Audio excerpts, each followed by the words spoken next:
Reaching for the stars ang dalawa nating kababayan para sa kanilang love for space. Bilang first and second Pinoys na naging parte ng isang space analog mission.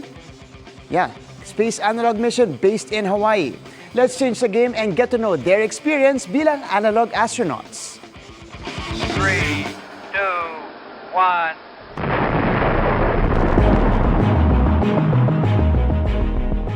1. Hindi basta-basta ang space missions.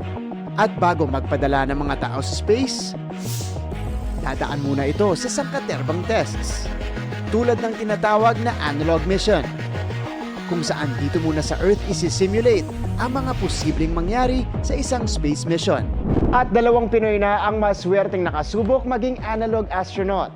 Ang kanilang analog mission, ginanap sa Mauna Loa Volcano sa Hawaii na mala Mars at Moon ang environment. Yan ang Hawaii Space Exploration Analog and Simulation. Ang first analog astronaut ng bansa, ang 32-year-old nutritionist na si Christine Jane Atienza. Matagal ka nang may interest sa, outer space, stars. Oo, actually, bata pa lang ako, like preschool. I think mas nauna kong natutunan yung mga planets, mga constellation, than ABC. Nagtapos si Christine ng kursong Community Nutrition sa UP Diliman habang sinasabay ang kanyang love for astronomy bilang miyembro ng UP Astronomical Society. I've been doing a lot of analog missions before, but as a researcher, so remotely. Finally, Christine took the leap na mapabilang sa crew members. And last November, siya ang kauna-unahang Pinoy na naging analog astronaut. At this March, isa pang Pinoy ang nag-qualify bilang analog astronaut, ang 31-year-old na si Doc Marvic Alcantara. Nagtapos naman ng nursing si Doc Marvic bago niya pinagsabay ang kanyang Doctor of Medicine while pursuing his Master's in Astronomy. Sa Thailand, parang nakadalawang batch na ako ng training sa NARIT. So yung NARIT kasi para siyang NASA ng Thailand. Parehong nutritionist at medical officer ang naging role ni Christine at Doc Marvic. I oversee the food preparation, the inventory of food, kung tama pa ba yung, kung enough pa ba yung resources namin. Ako nagme-medical check-up din ako sa kanila. Siyempre kasama ang pag-explore ng caves in their spacesuits. We do cave exploration because that's what we're gonna do on the moon if we have a lunar base or Martian base. Ang bigat na helmet, tapos wala kaming marinig bukod dun sa comm system namin. Nasa peak talaga kami, so medyo mataas siya. Tumataas yung heart rate namin. After their 6-day analog mission, abala na sina Christine at Doc Marvic sa pagbuo ng kanilang research paper. We can do so much more in, of course, space nutrition, in food systems, in our lunar base. Subukan na lang kasi kasi hindi mo malalaman pag di mo siya susubukan. Yung mga ginagamit natin ngayon, GPS and even our cameras on our phones, this come from space technology. Definitely, malaki ang naitulong ng mga analog missions. Sa lawak ng outer space, napakarami pa nating matututunan at madidiscover. Malaki ang ambag ng researchers sa space exploration. Kabilang na ang mga dugong Pilipino. Para sa GMA Integrated News, ako si Martin Javier, changing the game!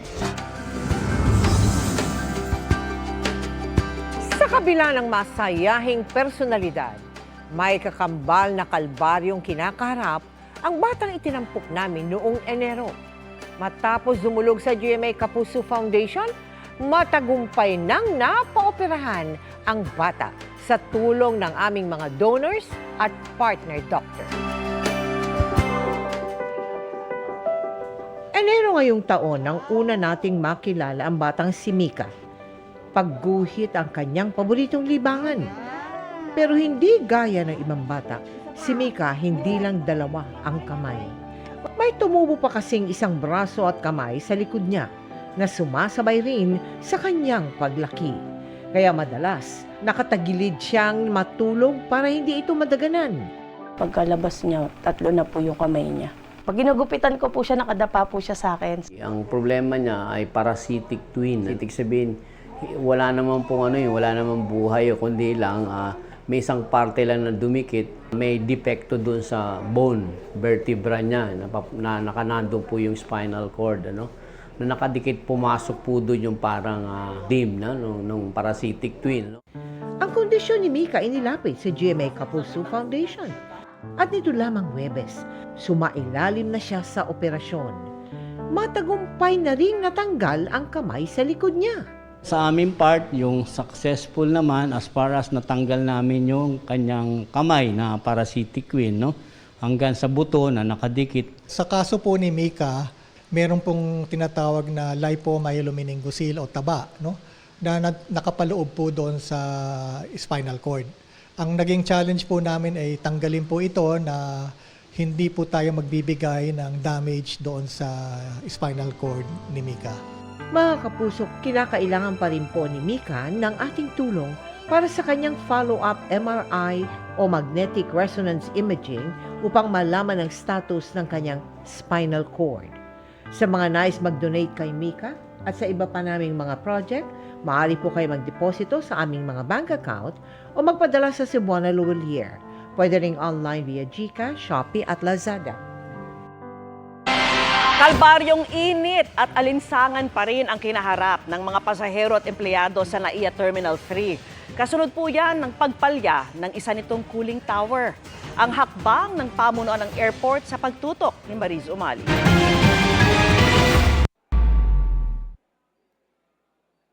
Mapapasahero, flight attendant, pati aviation security, lahat kanya-kanyang diskarte sa pagpapalamig dito sa de-aircon dapat na NAIA Terminal 3. Iniisip ko po, malamig, naka-jacket po kami, pati yung baby ko. Tapos pag dating dito, sobrang init po. Nabad ko na po yung damit niya. Kala ko ito gagamitin ko lang sa labas. Butit din nala ko dito sa loob, mainit din pala dito sa loob. Ang aviation security ngang si Melnora pumaparaan sa pagpapahangin. Bukod sa may paypay, ay tumatapat sa buga ng aircon sa gate ng terminal. Mainit pa rin, ma'am. Nakailang oras na po ako rito sa loob ng NAIA Terminal 3 na kung tutuusin, dapat napreskohan na rin ako. Pero ako mismo, pinagpapawisan din. Ayon sa pamunuan ng MIAA, as of 2:30 ngayong hapon, kinukumpuni pa rin po ang mga pumalyang cooling tower ng paliparan. Ang Cooling Tower 1 at Cooling Tower 3 ang natukoy ng pamunuan ng MIAA na pumalya nitong weekend kaya naging sanhi raw ng pag-init ng temperatura sa Terminal 3 ng paliparan. Because nga matindi yung heat index over the weekend, no? Parang nag-overwork yung ating cooling tower kung kaya ganito yung nangyari.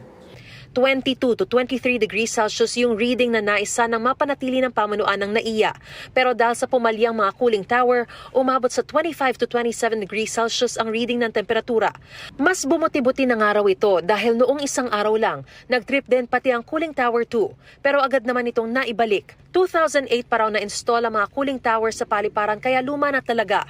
It just so happened na itong completion ng installation itong mga brand new na cooling towers, end of May pa, hindi umabot itong lumang cooling towers. 10 industrial fan ang nilagay sa departure immigration at sa gate 105 kung saan pinakamainit.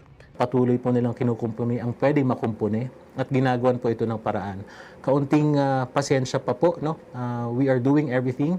And if the installation process will go as planned at wala na po itong maging problema, sana maging acceptable na po yung temperature, siguro late evening na nga po. Para sa GMA Integrated News, Mariz Umali, nakatutok, 24 oras. Naitala sa Dagupan City sa Pangasinan ang pinakamataas na heat index ngayong araw na sumampa sa 51 degrees Celsius. Sa gitna ng nakapapasong init na itinuring ng global boiling ng United Nations, nanawagan po ang isang grupo na magdeklara ng National Climate Emergency. Nakatutok si Maki Pulido. Painit ng painit ang nararanasan nating temperatura tuwing sumasapit ang El Nino dahil sumasabay na raw ito sa lalo pang pag-init ng mundo dulot ng global warming. Nitong Abril pa lang nahigitan na ang mga maximum daytime temperature ng mga nakaraang strong El Nino events na narecord sa 7 weather station ng Pag-asa.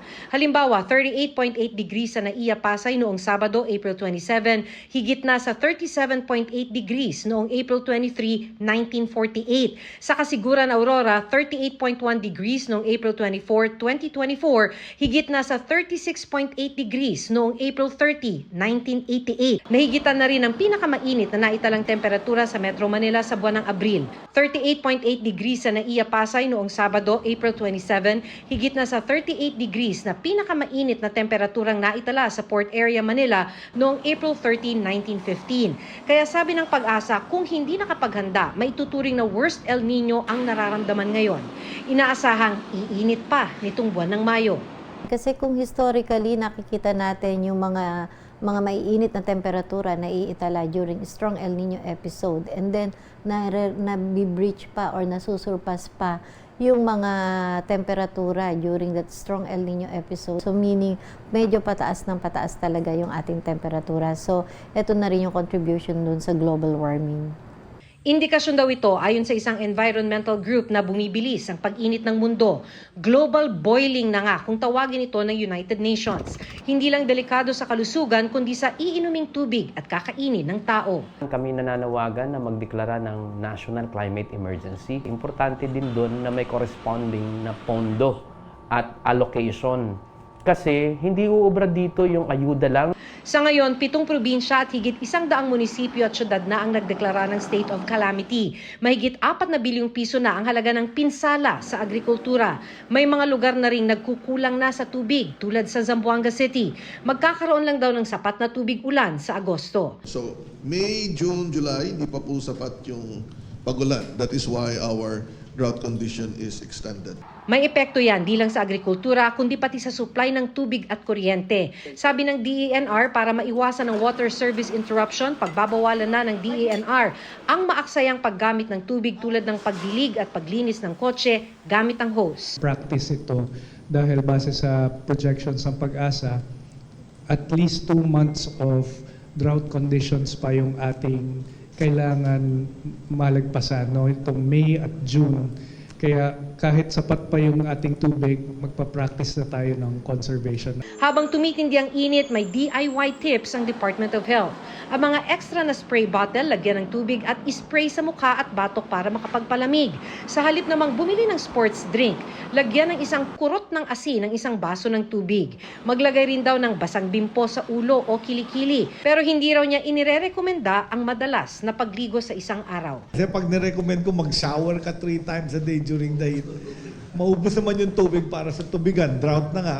Pagkatapos, mawalan tayong pagkain. So, ang payo ko talaga is also conserve water. Para sa GMA Integrated News, Maki Pulido nakatutok, 24 oras. Mabilis na chikahan tayo para updated sa showbiz happenings. The Queen of Tears fever is still on dahil sa record-breaking rating na nagawa ng K-drama series. At bilang pa-thank you ng Baek-hong couple na pinagbidahan ni Kim Ji-won at Kim So-hyun, meron pa silang 2 special episodes. Wagi bilang first runner-up sa Miss Eco International 2024 ang ating pambato na si Chantal Elise Schmidt. Nakuha niya rin ang award for Best Evening Gown at Best in National Costume. Congratulations, Chantal! Taylor Swift can really do it with a broken heart. 2.6 million album and streaming units lang naman ang nagawa ng kanyang newest album na The Tortured Poets Department. Overwhelmed si Taylor sa achievement and very thankful din siya sa kanyang Swifties. Nakipag-bonding naman ang abot kamay na pangarap star Clea Pineda sa kanyang fans. Post-birthday get-together ito ni Clea na napuno ng games and surprises.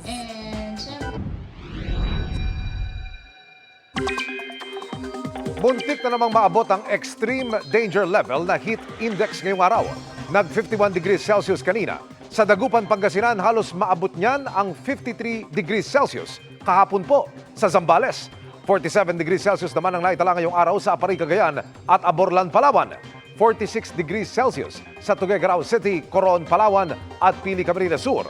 Bukas, base sa forecast na Pag-asa, maaaring sa Dagupan ulit pinakamainit na aabot sa 49 degrees Celsius. Posibleng maulit din ang 47 degrees Celsius sa Apari, Cagayan at 46 degrees Celsius sa Tuguegarao City. Nasa danger level din ang iba pang probinsya na makakaranas ng nasa 44 at 45 degrees Celsius. Aabot naman sa 42 hanggang 43 degrees Celsius sa mahigit 20 pang lugar. Ngayong tumitindi ang init, doble ingat po lalo't ang ganyan katataas na temperatura posibleng magdulot ng heat cramps, heat exhaustion o heat stroke. Nagbabalik naman ang epekto ng Intertropical Convergence Zone o ITCZ sa bahagi ng Southern Mindanao kasabay ng patuloy na pag-ihip ng mainit na easterlies.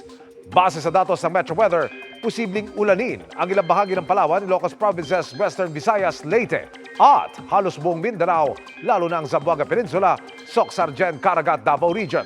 Maging alerto po ang mga kapuso natin sa Mindanao dahil may matitinding ulan na maaring magpabaha o magdulot ng landslide. Mababa ang tsansa ng ulan sa Metro Manila pero mag-monitor pa rin ng advisories ng Pag-asa sakaling magka-thunderstorms sa hapon o gabi. Taliwas sa naunang sumbong ng mga kapitbahay, hindi pinasok ng armadong lalaki ang bahay ng grade 7 student sa Cebu na binaril habang nagmomodule. Batayan sa investigasyon ng pulisya at pahayag ng ina ng biktima. Nakatutok si Fe Marie Dumabok ng GMA Regional TV Balitang Bisda. Humahagulhol na inilahad ng ina ni Jacqueline Reponte ang tunay umanong nangyari sa 14 anyos na anak nung Biyernes ng umaga. Hindi raw totoo ang unang nabalita na sinira umano ng isang lalaki ang kanilang pintuan. Pinasok ang bahay at binaril ang grade 7 na biktima sa mukha habang sumasagot sa module. Ayon sa ina ng biktima, dahil wala siya sa bahay nang mangyari ang insidente, nalaman niya mula sa kanyang mga anak na ang 21 anyos na nakakatandang kapatid ng biktima ang umano'y responsable sa insidente. Giit ng ina, aksidente umanong pumutok ang baril at tumama ang bala sa biktima. Ingon siya, kuya. Sibog na tuya kay magmudjur ko. Kapoy siguro to siya natog. Pagsibog ni Junior, gilang nga siguro to ni Jacqueline, pagkuhan, nahug ko na ang pistola. Dagdag ng ina, ang kapitbahay daw nila ang gumawa ng kwento para pagtakpan ng anak niya na sangkot sa insidente. Namagod siya bad words yung gigamit. Muni nakaingon ning armasa, sorry tol, wa nako tuyo ah. Oh, nihana siya. O niya doon na pamgay dito headshot. Anak ba niya doon na pa ingon nga. Ay sabay ingon ani pag-istorya. Sinampahan ng kasong obstruction of justice ang dalawang kapitbahay na gumawa ng kwento. Obstruction of justice, at saka yung isa ay kakasuhan din natin siya ng obstruction of justice. At the same time, homicide, accessory to the crime. No? At yung isa na hinahabol pa po natin ay makakasuhan po siya ng homicide at saka illegal possession of firearms. Giit naman ang isa sa mga kinasuhang kapitbahay. Tumulong lang sila sa pamilya. Naman si Divina nga, kasi nitago ng pusil niya, wala ko kabaw nga, katuteng pusil nga ilang gitaguan. Mo dito nga gamit nila, katong namatay si Jacqueline. Unta mo pakita na na si Junior. Kami may nauwawa na ni. Hanggang mas Divina ko si Kimji nga, isipti nga, iya ko basin makitaan ko. Mapil ko na sa kaso, dong, day. Sa kadiotra kuya, ako lang, isipti lang kuya. Patuloy pang pinaghahanap ng kapulisan ng kapatid ng biktima na si Edwin Jr. Nananawagan ang kanyang ina na sumuko na siya sa otoridad. Anjak, binanggajugay ka na ako, Jack. Buwang yung mga inahanjak. Nanggajugay ko sa, binanggajugay ka sana na ako, Jack. Di ba ito mo pasagdi, Jack? Nasagkikista ng sino, hindi nakakawanta na ako, sir. Ano yung nakisa, sir? Mula sa GMA Regional TV Balitang Bisda at GMA Integrated News, ako si Fe Marie Dumabok, nakatutok 24 oras. Humihiling ng dasal si Pambansang Ginoo David Licauco para sa dadaanang operasyon bukas. Yan ay para magamot ang sleep apnea na more than a decade na niyang kinakaharap. May chika si Nelson Canlas. Actually, gusto ko na magpa-opera after this show. So hopefully, I find the time na magawa ko yun. Ang planong ito ni Pambansang Ginoo David Licauco na ibinahagi niya sa panayam ng GMA Integrated News Interviews September last year, mangyayari na bukas. Sasailalim sa isang radio frequency procedure si David para sa kanyang sleep apnea condition na mahigit 1 dekada na niyang kinakaharap. 16 years old pa lang daw si David nang ma-diagnose ng sleep apnea, kung saan tumitigil ang kanyang paghinga habang tulog. At ang paghahanda niya raw sa pinakaantay na procedure. Wala na, prayers. Prayers lang, prayers. Pag-amin ni David, matagal na niyang gustong gawin ang surgery to improve himself. I also want to improve my myself kasi I think to a degree because of my sleep apnea. Nainisip ng mga tao na mataray ako, suplado, but actually talagang may na-feel kasi ako sa umaga na bigat eh. Bigat. Kamakailan nga, marami ang napatanong online kung talaga bang suplado si David, kasunod ng post ng isang fan na naka-interact ng pambansang Ginoo. At paliwanag ng Kapuso Star, may sakit siya noon. Kasunod kasi ng show sa Canada kung saan nagyayelo ang lamig. Bigla namang nakakapaso ang init pag-uwi niya sa Pilipinas. Gayunman, the show must go on at nagdesisyon siyang umattend pa rin sa ilang commitments. And at that time, yun yung peak na naramdaman ko yung sakit ko. Alala ko, hindi ako makapagsalita dahil yung phlegm ko, yung colds ko, nandito lahat eh. Tapos, isipan ako, nilagnat ako. So, syempre, kahit sino naman siguro, kapag may sakit ka, medyo wala ka sa mood. At saka, on top of that, 1 a.m. na din kasi yun. Pero wag din daw sisihin ang mga napatanong na fans sa misunderstanding nga ito. Bumabawi naman daw si David gaya ng pakikipag-bonding niya sa mga tagahangang present sa isang special screening ng bago niyang pelikulang GLU. You know, no excuses. I think I should have been more considerate siguro of the fans. I'll be better. I mean, at the end of the day, hindi naman nila alam na may sakit ako. And for me to, hurt their feelings at that moment, I take full responsibility. At makakaasa daw ang kanyang followers na siya pa rin ang dating David na ating minahal at hinangaan. Bukod sa kanyang mga negosyo, excited na rin siya para sa family drama na Pulang Araw. I'm super excited na napanood yun ng mga fans dahil alam mo yun, pinaghihirapan namin to. Diba? Can't wait to, be seen also with Sanya and Alden and of course si Barbie. Super excited ako dun. Nelson Canlas, updated sa Showbiz Happenings.